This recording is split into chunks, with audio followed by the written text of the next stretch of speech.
anak bernama Mbok Srini.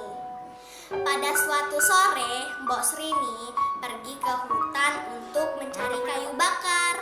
Tiba-tiba, Mbok Srini didatangi oleh raksasa yang memberinya biji timun tersebut. Raksasa tersebut mengatakan bahwa ia akan mempunyai anak lewat biji timun tersebut.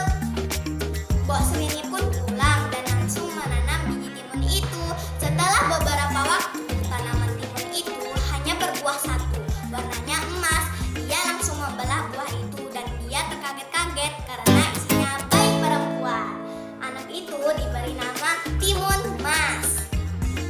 Semakin hari, Timun Mas semakin tumbuh dewasa dan Mbok Srini pun sangat gembira karena rumahnya tidak sepi lagi. Semua pekerjaannya akan cepat selesai karena ada bantuan Timun Mas. Akhirnya, pada suatu hari, si raksasa pun datang untuk menagih janji.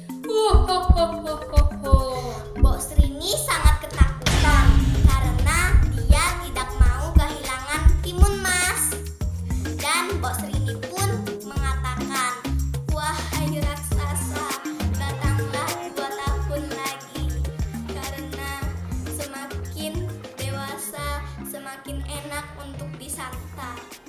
Raksasa pun setuju dan dia meninggalkan rumah Mbok Srini. 2 tahun bukanlah waktu yang lama, karena itu tiap hari Mbok Srini selalu mencari akal bagaimana caranya supaya anaknya tidak dibawa oleh sang raksasa. Hati Mbok Srini sangat cemas sekali dan akhirnya pada suatu malam Mbok Srini bermimpi. Dalam mimpinya itu ia diberitahu agar Timun Mas menemui petapa di gunung.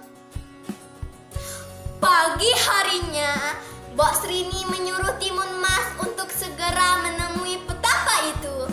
Setelah bertemu dengan petapa, Timun Mas kemudian bercerita tentang maksud kedatangannya. Sang petapa kemudian memberinya 4 buah bungkusan kecil, yaitu biji timun mas, jarum, garam, dan terasi. Lemparkan satu persatu bungkusan ini kalau kamu dikejar oleh raksasa itu, perintah petapa. Kemudian Timun Mas pulang ke rumah dan langsung menyimpan bungkusan dari sang petapa. Paginya raksasa datang lagi untuk menagih janji. "Wahai wanita tua, mana anak itu? Aku sudah tidak tahan untuk menyantapnya," teriak si raksasa. Kemudian Mbok Srini menjawab, "Janganlah kau ambil anakku ini, wahai raksasa, karena aku sangat sayang padanya. Lebih baik aku saja yang kau santap." Raksasa tidak mau menerima tawaran dari Mbok Srini itu dan akhirnya marah besar. "Mana anak itu? Mana Timun Mas?" teriak si raksasa.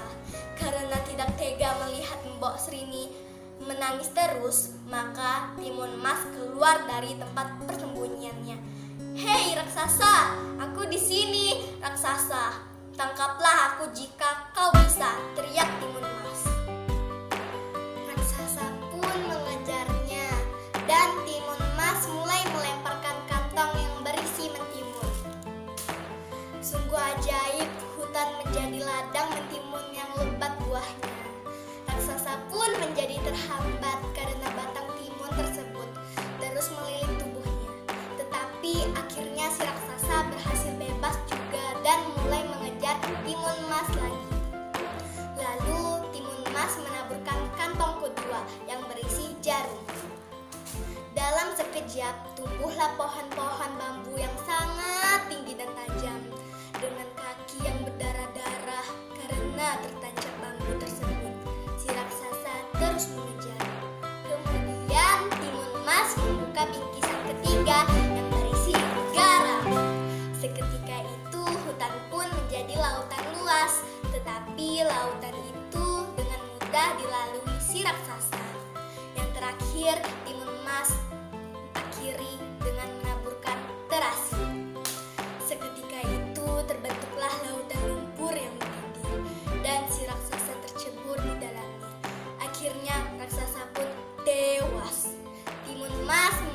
syukur kepada Tuhan Yang Maha Esa karena sudah diselamatkan dari raksasa yang amat kejam. Akhirnya Timun Mas dan Mbok Srini hidup bahagia dan damai. Amanat yang bisa kita ambil dari cerita Timun Mas yaitu 1. Bila berjanji harus